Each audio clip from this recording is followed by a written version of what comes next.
In Staying on the Road today, we're going to talk about RV water lines made simple, how to replace a faucet without leaks. And then in quick tips, I'm going to give you 2 links to 2 digital catalogs today, and these are going to be must-have catalogs for every RVer. And then in RV Envy, we're going to explore RV water fitting repair kits. We've already been selling them. We've made a new addition to it, and I want to share that with you as well. I'm Eric Stark. Welcome to the Smart RVer podcast. If you'd rather be camping than sitting in a repair shop, you're in the right place. I'll walk you through practical DIY maintenance and repairs that keep you on the road. Today is episode 196. So welcome back, Smart RVers. So we got a great show today. A lot of good information about the water and replacing a faucet. So I'm going to probably go through here a little bit quicker than normally I'd like to, but there's a lot of ground to cover, and I'm going to do a little history as well, kind of explain things more than just doing the faucet, but kind of what leads up to it. Your panic reaction when you open a cabinet and you see all these water lines screaming at you, hey, look at me, causing confusion, right? So we're going to walk you through that, whether you're a seasoned RV expert or just a newbie. We're going to make sure you got the confidence and the know-how to do this. So as a reminder, subscribe to us on your favorite podcast channel, iTunes, Spotify, iHeartRadio. We're on them all. So you can not only subscribe, but you can share it with your friends as well, because everybody needs to know about this DIY maintenance and repair for their RVs. So RV water lines made simple. How to replace a faucet without leaks when you're all done. That's what's important. We're doing this episode on the premise that I'm going to be replacing 2 faucets in my RV. The kitchen faucet and the bathroom faucet. And so I'm going to be doing that not right now because my RV is winterized. Like today it's 13 degrees out, a little bit cold for doing that kind of stuff. So I'm going to wait until the weather warms up where we don't have any freezing temps at night. But I'm laying it out right now. And so this is kind of, gets it going in my head too. What I'm going to be doing this spring is a couple things on my list. I got the faucets on order. They'll be here next week, which is pretty cool. Then they'll sit in my trailer until it's time to install them. So anyways, I'm going to be doing this at my house as well. I'm not going to be doing it here at the shop. So I'm not going to have all these extra fittings. I'm not going to have any specialty tools or anything out of the ordinary. I'm going to basically have the same things that you have when you're doing this at home. And that's kind of the purpose of this. There's a couple reasons why I'm doing this episode, but that's one of them. We're doing it the same way. And so when I tackle an RV repair on my RV, I always do it at home. I never bring it to the shop. I just like doing it there, just the way it is. So it's kind of like what you're doing at home as well. So you understand as well when you start digging into something like this, like maybe you've already opened up a cabinet or taken a panel off and you see all these water lines and you're like, oh my God, what the heck is going on here? Look at all this stuff. And you start screaming, they're going to get me. Well, they're not. They're just water lines. And what makes it more difficult is they're in these tight places. It's, spaces. It's hard to maneuver sometimes. So it just gives you that feeling like if you touch something, you're going to break it, and then you're going to create a leak, and it's going to ruin your weekend. Well, that's not really how it is. What you need to do is just get in there, look at the cabinet, open it up, or the space you're going to be working in, and you look at all the spaghetti of plumbing and just say, hey, you know what? I just need to calm down and look at it, maybe even mark some of the lines if you're not sure. Just put some tape on them and maybe a little note where it goes to. And after a minute or two, you'll realize that there's not as many lines as you think, and they're pretty straightforward where they go and what they do. And you look at the fittings and, okay, this has got that. This has a crimp-on fitting. This one has a flare-it fitting. All right, I got it figured out. I know what water lines go where. I can do this. So just for reference here, this is kind of going back a little bit to the beginning of buying an RV, basically, maybe the first day you ever had one. The RV has 2 ways of getting water into the plumbing. First, you can hook it up to city water, which is, the campground, your house, a pedestal, wherever you're hooking up a water hose from an outside source to the side of your RV. That's what we refer to as city water. And then you have your freshwater tank inside the RV that has water in there, and your water pump pulls from the freshwater tank and then fills those water lines inside the RV. So even though it comes in from two different sources, it's still just one set of water lines in the RV. There's not two sets of water lines. And, sometimes people think that, and that's what kind of makes it more scary to do. There's like, I don't want to touch this stuff. I don't know what's what. And you look at all these water lines. It always sounds and looks a lot worse than what it really is. So that's why I'm letting you know about this. And, the only thing you really have to know is that the water lines are pressurized. When the pump's on, the city water's hooked up, and we'll get to more of that in a minute. And about fittings and some of those things, don't panic. This stuff's pretty easy. It's just you got to take a moment to kind of see where it is, what it is, and how to tackle it. My point about doing this home is, I'm going to basically be using the same types of tools you guys have. Now, I've been a mechanic in the past, and I do a lot of crazy DIY stuff around the house. I could build a house if I wanted to, so I have a lot of tools. But when it comes to RV stuff, tools are pretty basic. You don't need a whole lot of tools. You don't need a bunch of specialty tools. In fact, for a job like this, I'm going to say you might need an adjustable wrench, a crescent wrench style wrench, or a set of small wrenches. Probably not, though.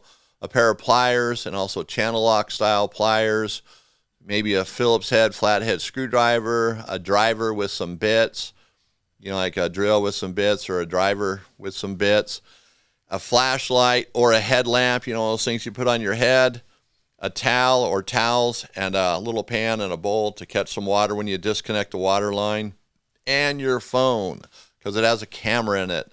And taking pictures is like cheap insurance. You can take a photo, it's there. You don't have to try to remember where it's at. And also, speaking of cheap insurance, having some seals around that work in your water fittings.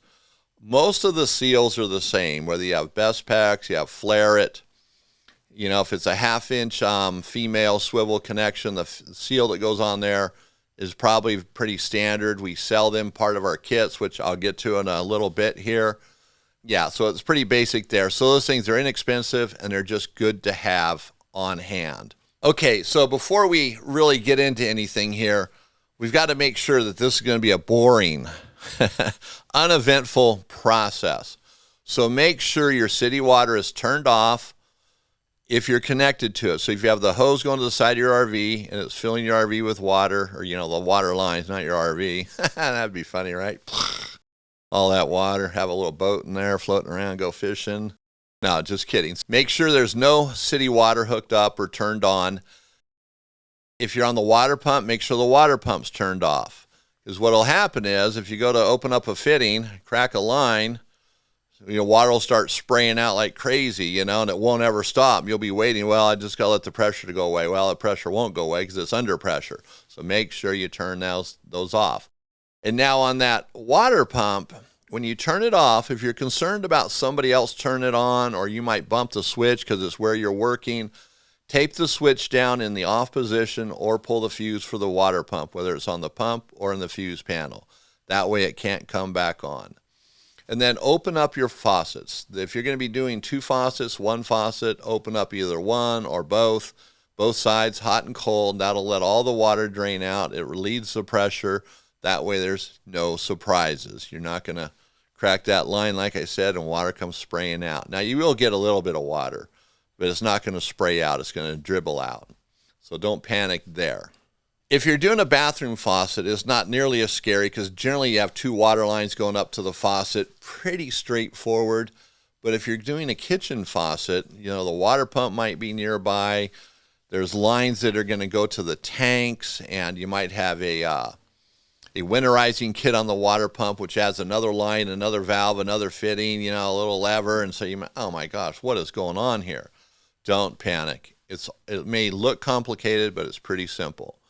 But you are going to see PEX tubing, and it might be blue, it might be red, it might be both. You might see white. You might see some old gray Quest fitting, depending on the year of your RV. You might see some braided flexible lines. They might be white braided lines. They might be just vinyl lines. They might be stainless steel braided.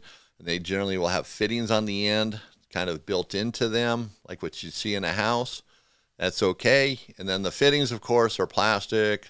Some are brass. But they can be fragile sometimes, depending on the age and how they're installed. Sometimes fittings are put in at these really tight spots. There's a lot of strain on them. So sometimes just touching it might create a leak. And that's what we're going to talk about, some of these little things. But don't panic. All this stuff is normal. RV stores, most RV stores are going to carry all of this.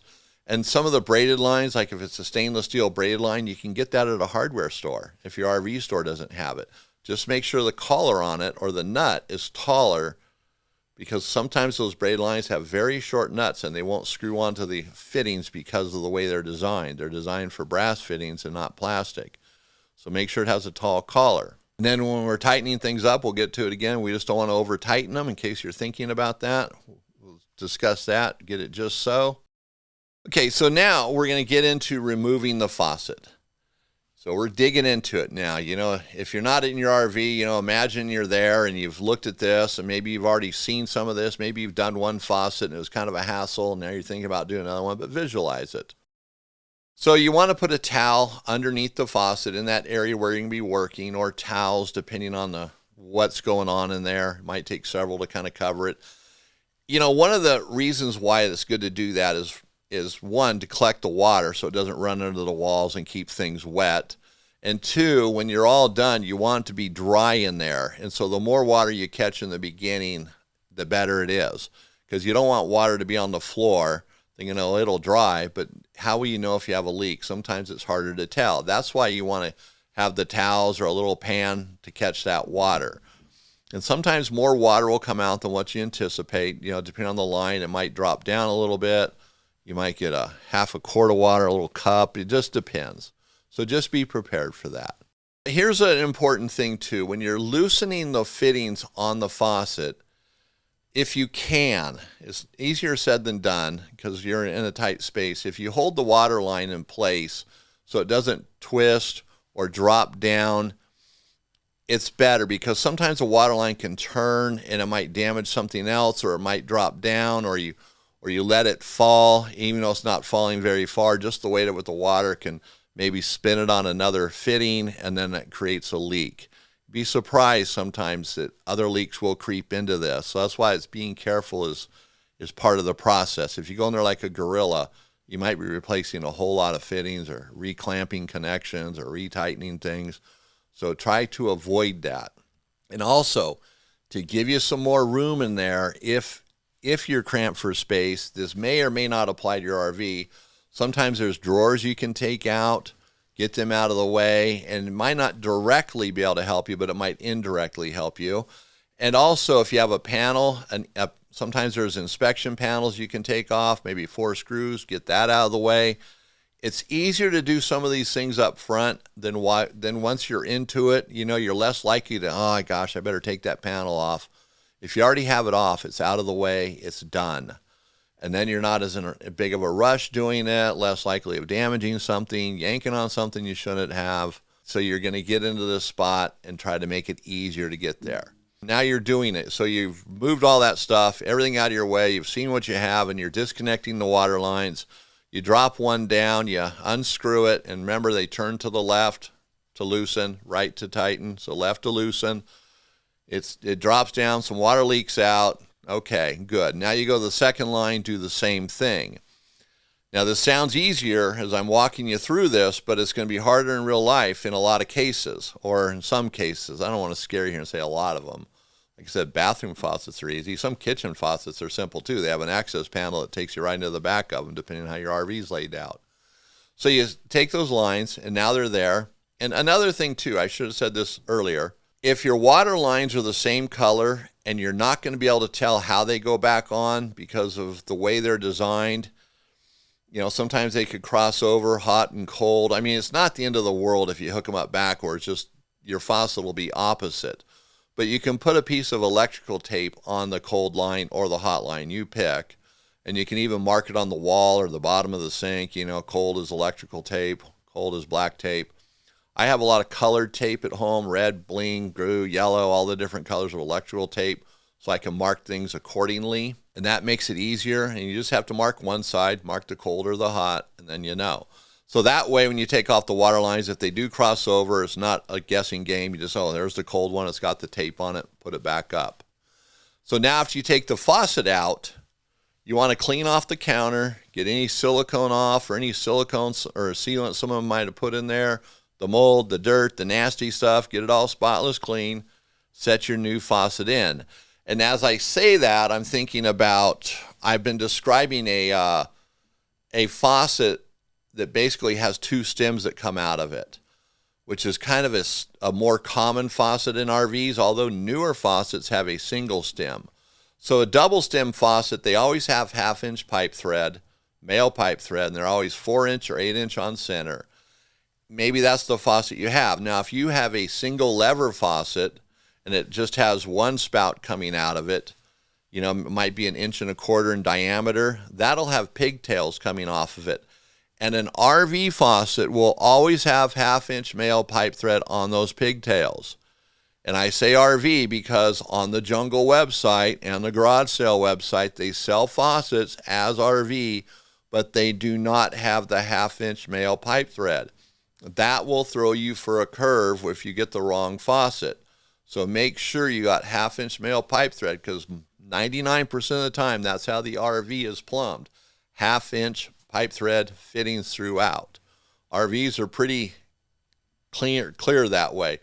Propane is like 3/8 flare, and plumbing is 1/2-inch pipe thread.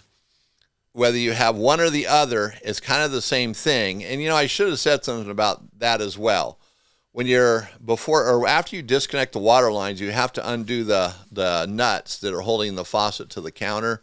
They're round nuts. They have a little deal or a deal on each side of it where you can get your hand on there to twist it, or a pair of pliers. It might be awkward to get to by hand or pliers, but it's very doable. And Home Depot, Lowe's, Ace Hardware, probably your local hardware store, they have tools for doing that. They're inexpensive. They might make your life easier to use one of the tools. So you can check out the tools before you ever start. Maybe peek at your faucet, see what you have. They even have tools for the single connection faucet, where it just has one hole in the counter, like that 1.25 inch nut, or the thread size 1.25 inch. So they have tools for that as well. And either way, you have to take that nut off to get the faucet out, or nuts. They're not any more difficult. One isn't worse than the other to do.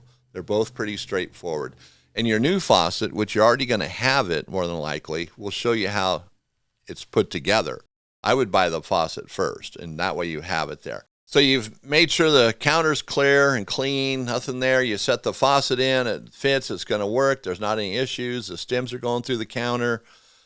The water lines are right there. Okay, you're good to go. And there's no issues. The stems being the same size makes it easier, because sometimes those water lines don't have a lot of play in it, and you have to actually extend it a little bit, which is kind of a pain, but it's doable. So it sets down in there. You you put on your nuts to clamp it to the counter. This is easier with two people in a lot of cases, because you're not going to be able to hang on to the faucet, put your arm up on the bottom of the faucet, the top of the faucet, to hold it in place while you tighten it. Although if you take your time and tighten it up slowly, if you're by yourself, you can generally get it good and tight without that faucet moving. And that's just it. You don't want the faucet, you get it all tight. You hook up your water lines, you stand up and look at it, and it's crooked.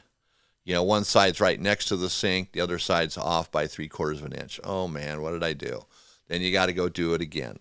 So make sure you get it tight and straight. Look at it before you put the water lines on. So if you have to adjust it, you can adjust it. Having a second person is easier sometimes, just to hold it in place while you tighten it up. But it's doable by yourself. So you do that. You connect your water lines, and this is critical. Take your time putting on the water lines. Make sure you're not cross-threading them. We hear about this all the time. People will buy a new faucet, they return it. Look, the threads are ruined. It didn't come out of the box that way, I guarantee it. It's because they're trying to put the fitting on crooked, because maybe they can't see it. They're doing it with one hand. They're not paying attention to it. So eyeball that water line, make sure it's straight, going right up to the bottom of the faucet. Take the fitting and make sure you can spin it freely. Don't push the water line, pull the fitting. And put the fitting on the thread and turn it to the right slowly. And it's going to go on very easy. It's not going to go on tight. So it should be able to go on by hand, 2, 3, 4 turns, pretty easy. And then it's going to start tightening down on the seal. So get it hand tight on the seal and then give it another half, 3/4, or full turn. If you can't do it by hand, do it with a pair of pliers or a wrench. Flaret does make a wrench for their fittings. Makes it easier in some cases. But pliers do work. Just be careful not to scratch up the fitting so you don't have little burrs on there and you go to tighten it up or loosen it. And that's it. You do both fittings, both water lines, and you've installed the faucet. Now we got to check for leaks, though. You know, you're not just going to walk away from that. That would be a bad thing. That's what a bad technician would do. And you guys are the smart RVers, so we're going to do it the smart way. So you have the water lines hooked up. Now we're coming down to the pressure test. This is it. This is where the drum roll comes in, right? And everybody's looking, the intensity of the moment. The crowd is cheering, hoping it all works out well. So you decide, okay, I'm going to turn on my water pump. I'm not going to hook up to city water. I'm just going to do my water pump. That's fine. But you might say, I'm going to hook up city water. Either way is good. Just remember to make sure you do it slow. Like if you're doing city water, maybe have someone else turn it on while you're eyeballing the fitting. Because here's what can happen. You turn on the water and they just turn it on all the way. You're not paying close attention. All of a sudden you hear this spraying noise. It's a catastrophic failure. Water spraying everywhere because you didn't notice that the seal fell out of the fitting. And now water's... So that's why two people are paying very close attention to it when you have the water pump using the switch. You don't want that to happen. So you go slow at that and make sure there's no major leaks right away, like a seal falling out of the fitting and you didn't notice it. And by the way, always put new seals in those fittings when you're doing this. Whenever you're working on plumbing, throw in a new seal. They're cheap, it's easy, good insurance. All right, so you turn on the water, you don't see any leaks, and also I leave the faucets open. The hot and cold, I just leave open. That way the air comes out first, and then water will start coming out. So turn the faucets off. You let it sit, eyeball underneath the sink, and use a flashlight. And make sure you've already dried off the fitting so that you're not thinking a leak is there when it's just old water. And use a flashlight. You can always spot the leaks easier. So there's no leaks. Turn the hot and cold on, maybe one at a time. Turn on the cold for 10 seconds, 20 seconds. Turn it off. Check for leaks. Turn on the hot. Do the same thing. Check for leaks. And then maybe run them both, and then it's up to you. You can leave the pump on for another hour and make sure there's no leaks. You can listen for the pump. If it makes that noise, starts to run, then you know there could be a leak. It might be another leak. Maybe not what you did, but another leak. If you're using the city water, just turn it on, bring it up to pressure, do the exact same thing. Check for leaks. And if there's no leaks, you did it. You're done. Now you are a certified RV technician. Well, not really, but you're one step closer. You installed the faucet, no leaks, and that's totally awesome. And that's what it's all about. The smart RVer taking care of their RV, the do-it-yourselfer way, and doing it right. Okay, so as a bonus, I'm going to have a sheet, a checklist sheet that's going to be downloadable, and it's going to be in the link will be in the description of this podcast. So if you want to, you can download the sheet first before you ever start and kind of give you an idea. And I'd also recommend just looking in the cabinets, seeing what you have cooking before you ever jump into it. Get your new faucets first. Maybe take a picture of them if you're unsure when you go to the store so they can show you the right one, get you set up right. All right, that brings us to quick tips. And today in the quick tips, this is going to be really simple. I'm going to have two links in this description, or the description of this podcast, that are for two separate catalogs, and these are major distributor catalogs. And by the way, you can't buy from these companies. One of them does have their phone number on the back, but they won't sell to you. They only sell to dealers like myself, or RV store owners, dealerships, ever how you want to look at it, whatever you want to call it. But they don't sell to the retail public. But these catalogs are chock full of products, and some of it's, it's duplicates. They carry the same brands. That's kind of normal with distributors in the RV industry. But it gives you an idea of what's available for your RV. Like if you want to do a faucet upgrade, you can see all the faucets, everything in there. And all these faucets are RV faucets. So they're not residential or something else that you're going to have to buy fittings and try to convert it to be RV. They're made for it. Everything's RV. And so there's no prices, but it gives you an idea. And so if you're interested in anything after you get the catalogs, you look at it, hey, and you can use this link forever. Just keep it handy. That way you have access to this catalog. You can put it on your phone, your tablet, whatever you want to do. Then if you have any questions about anything, you can give me a call. The phone number will be in the description, as I said, or you can go to thesmartrver.com and use the Contact Us page. In RV Envy, we're going to talk about the water fitting repair kits that we've put together for RVers. Now, these fitting kits are absolutely awesome, and actually, I have one of these kits at home in my RV. That's why I don't need all the fittings when I do a repair job at home, because I just have the kit basically, and I go through and I grab the fittings and I build my own kit. Basically, it's the same kit that we sell on our website, so it's nothing else. I'm not like holding back some fittings that I'm not going to tell you about. Oh, I don't want to let them know about this secret fitting I have. It's not like that. So it's basically the same thing. Actually, without all the hoopla, I don't get a bag or anything nice with it. I just get fittings. Not the same, but yeah, fittings are the same, so it all works. These fittings are great to have, and the reason why are these fitting kits. If you're at home or you're out on the road, you're camping, you get a water leak, a fitting break, something like that, you'll have PEX line, you'll have clear tubing, you'll have white tubing, you'll have all the fittings. You'll be able to fix it on your own. So if you look at your RV and see what your fitting combination is, whether you have all flare it, whether you have all PEX type or clamp type fittings, you can buy the kit accordingly. And we've added a new set of fittings to this. They're called Aqua Locks. They used to be called C-Tech. They're kind of like, oh, I can't believe it. I just forgot the name of them. Oh, well, it doesn't matter. They're push-in fittings. So you don't need to have any special tools. You don't need to have two hands. You can push the line right into the fitting or push the fitting onto the line, and they lock in and they make a great watertight seal. And these are good enough where they could actually put behind walls in an RV. There's a residential version of it, Shark Bite. So Shark Bite fittings, it's the same thing as the Aqua Lock, except Shark Bites have brass in them and they're a much heavier fitting.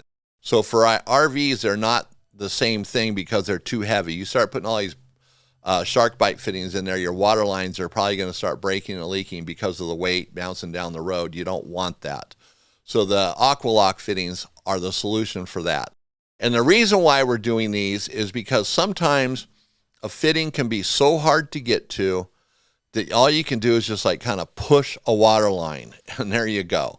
So that, you maybe cut off the old fitting, push on a new fitting, and push another water line into it. Let's say it's a coupler or a T. That'll make life easier, because that can be a disaster. And, we've found ourselves in those situations working on RVs. Everybody does. So it's like wires and things. Sometimes, it's one arm, stretch out as far as it can be. You can't see anything. You're going by feel, and it can be a nightmare. So these will make it easier. So these are available on sunpromfg.com. Now, that is our website. I've never really explained that. I've just said it's ours, mine, blah, blah, blah. But the Smart RVer is part of Highway 93 RV and Sunpro Manufacturing. It's all one company.